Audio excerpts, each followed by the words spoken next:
Toss it back over to Chris and Danita. Breaking news. Yeah, we continue to follow the breaking news. Shock and disbelief in Chardon, that city, living through the shootings at the high school back in 2012, and the pain that followed, of course, the TJ Lane escaping from prison tonight. Our Michael Baldwin continues our breaking coverage tonight live in Chardon Square.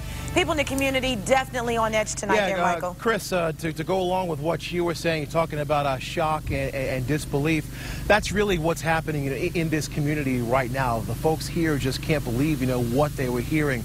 And we noticed that if you logged on to our Facebook page and you looked at just a number of comments, and even if you went on our website, the last time I looked at it, the story had nearly 4,000 shares. So this is a story that people are talking about, and again, people are just in disbelief as folks are really trying to move on, from this story. And again, I want to reiterate, never forget what happened, but everybody was trying to go on with their lives. This is something that happened, 2.5 years ago on February 27th, 2012. If you remember, one of the things that people did after this happened, the school colors over in Chardon are red and black, and one of the things the community did to show solidarity with one another, and as they're going through this together, was they put red ribbons around the trees. And this is a community that was very, very upset when TJ Lane had went into the courtroom basically in defiance. And by having that, I don't think anybody here that lives here will forget when he walked into that courtroom with killer scrawled, across his chest, and then, making things worse, to the victims' families, giving them the middle finger, basically showing no remorse whatsoever.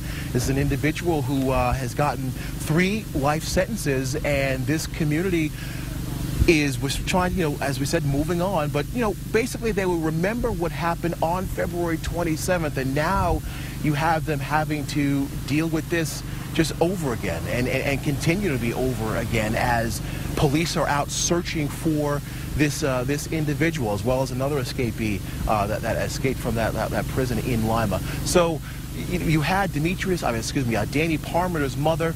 She spoke to the Associated Press, and one of the comments that she told them was, she said, "I'm disgusted that it happened." And, obviously, this is a mother and other families of the Hewlins and as well as Russell King Jr.'s family.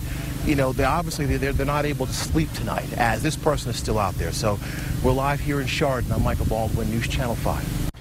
All right, Michael, thanks for that update tonight from the Chardon Square. Well, the Allen Correctional Facility is about 175 miles southwest of Cleveland. Right now, we have the Allen County Sheriff Sam Crish on the phone to give us details on the search. And Sheriff, we know this happened around 7:40 tonight. Can you paint the picture for us? Take us on a timeline of when you discovered that they had escaped. What are you doing now? Where are you searching? Well, we were notified by the prison. So we responded along with a lot of the other agencies. The State Highway Patrol is actually the lead agency. And we were notified that 3 individuals escaped, that they caught one of the suspects and 2 of them were still at large. So we are currently searching the area for the 2 that are still out. Where did you capture the first suspect? That I'm not sure of where that took place. That was done shortly after the individuals escaped, so I'm not sure exactly where that took place. Just the fact that there was 2 that were still on the run. Can you tell us a little bit about when you are doing this and when you are trying to find people who have escaped? Are you using dogs, or are you? What is the process? How many people do you have out there right now? There's probably 100 some officers.